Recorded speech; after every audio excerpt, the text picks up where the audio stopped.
Hello everyone, and welcome to this video about Total War Saga, Thrones of Britannia. Last week, I attended a preview event, and full transparency, my travel, accommodation, and a good number of my meals were paid for by Saga and Creative Assembly. Essentially, it was an event to get a very first hands-on with Thrones of Britannia, and it was also a good time to catch up with my good old buddy, Drew. Make of that picture what you will. So during the event, which was hosted in LA, we were able to play Thrones of Britannia for the very first time. The entire session took around an hour and a half, so we only had an hour and a half to play, and we played as one of the Irish factions that are in the game. The footage you're seeing is B-roll that's been sent to me by Creative Assembly, and there may also be a few screenshots thrown in here and there. But before I give you my thoughts on the game, I'm just going to give you a bit of an overview of what the title actually is. So Thrones of Britannia is a standalone total war game in which you play as one of 10 nations from the year 878 AD. So this is during the time of the massive Viking incursions into the anglo-saxon kingdoms of Britain.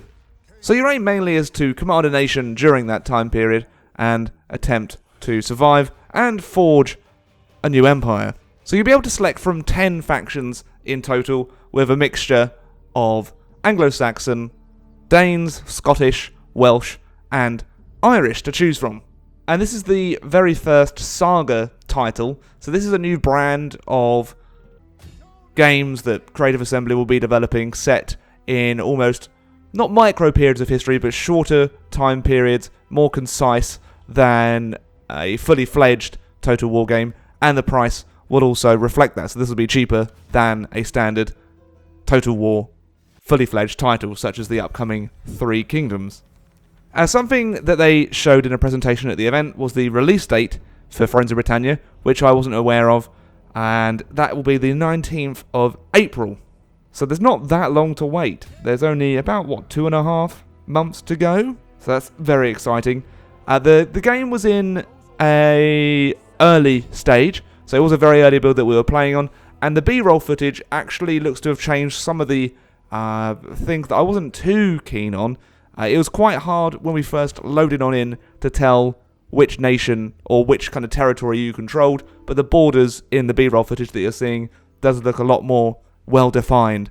So that was my one fear, that I wouldn't really be able to tell where or what I controlled. But having watched the B-roll footage, my concerns have been assuaged. I was really impressed by the size of the map.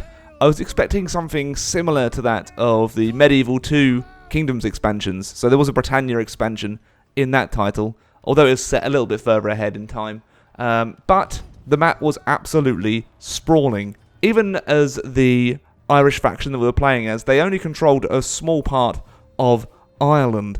So it would take you a good few hours just to conquer Ireland itself before you even wanted to try and attempt to move on over into Scotland, England, Wales, or any of the surrounding islands. So one of the new features that they were happy to show off was one of the recruitment functions. So they wanted it to feel like you're mustering a real army. So in every other Total War title, you'd recruit units at full strength. However, this time, units start at 25% strength, and over time, they'll replenish into fully fledged units. So that's to try and give you a sense of having an army that you can really be proud of and get attached to, really, because it can be really decimating to lose an army that you fought with for a year, because it takes a long time for the unit pool to be even replenished. So in terms of recruiting units, you need to be quite careful not to just recruit a load of high-tier units, and if they get defeated in one battle, wiped out, then it's going to take a long, long time to be able to recruit them again. There is a global pool for recruitment now, so you can recruit any unit in any settlement or fortification that you own. So it's not limited to if you owned a larger barracks on one end of the map, so you can only recruit specific units there. You can recruit them anywhere in any territory that you control. The art style I was really enjoying. The unit cards were also something that I was really happy with. I haven't been too keen on the unit cards in previous historical titles. I didn't really get on with them in Rome 2. However, the art style that they're using in Thrones of Britannia is very nice and is very accurate to the time period. There are no agents in Thrones of Britannia. Many agent functions have been folded into generals and governors through follower upgrades. I'm not too sure how I feel about that. I'd have to play more of the game to see what kind of effect it would have. But I'm not discounting it as a bad feature just yet. And in terms of diplomacy, it felt very similar, except for the fact that it seemed a little bit fairer to you. So the AI was more willing to have treaties, etc., especially if they had a decent opinion of you, and you don't need to worry about trying to get trade with every faction surrounding you. You automatically trade with those factions. It's actually not an option for you to be able to suggest a trade agreement anymore. That has been folded in and made it kind of a little bit more streamlined. In terms of objectives, there are multiple routes supporting a variety of playstyles, and they have a choice of following different narrative events. And early on, or within the first few turns, there was one for the island faction to either help a territory near them being attacked, or seize the opportunity and wage war against them. I may have picked the latter. So that was also nice, having those events pop up which can affect your game then and there. You'll also be able to have kingdom victories.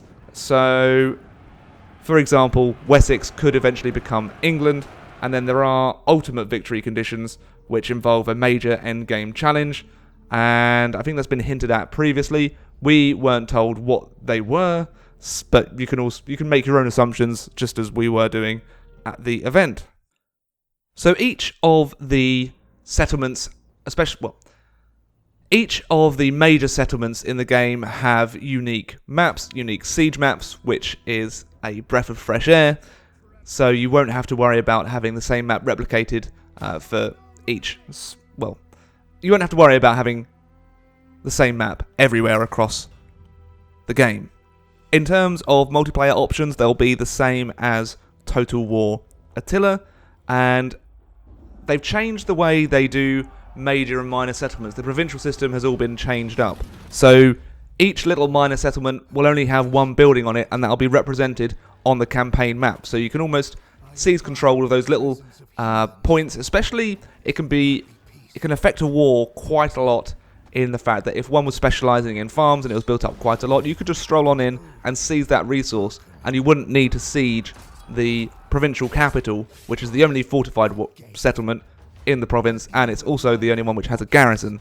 So you also need to rely on having a few little stacks in your territory of armies, so not big 20-stack armies. The focus in this game, at least in the early game, would be on smaller, more 8 to 10 stacks, so more half stacks, roaming around your territory to help protect them.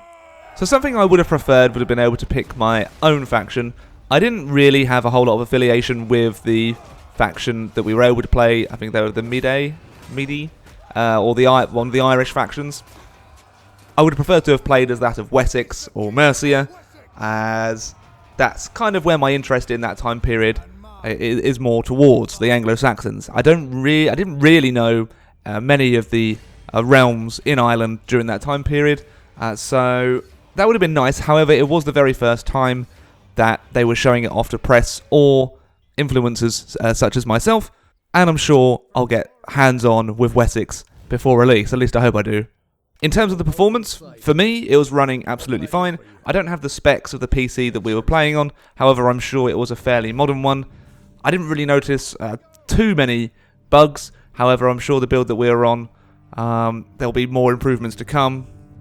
The combat was very similar to that of Total War Attila. I very much enjoyed seeing the shield walls form and lines clash. I did, however, have an AI general run on through and just charge my shield wall head on, so the battles are kind of complete shortly after that. So hopefully they'll fix that towards release. Again, there are like 3 months to go, so that's plenty of time to prevent generals doing that again. Personally, I'm really excited to play more of it. It's one of my favourite time periods in history. and having a title dedicated just for that 100 years or so is extremely exciting for me. I'm not sure when I'll be able to show more off of Thrones of Britannia, however, I do intend to cover it more on the channel. So many thanks to Creative Assembly for flying me down to LA and showing off Thrones of Britannia. Thank you for making Drubula more of a reality. Hopefully this has been slightly informative. If you do have any questions, I will try and answer as many comments as possible. I do hope I'm able to play it a lot more before release, as an hour and a half just wasn't enough to really delve in and experience all that I wanted to. So if you've enjoyed hearing about Thrones of Britannia, please do leave a like on the video, and if you have any comments, feel free to post them in the comment section, and I'll get back to you just as quick as I can.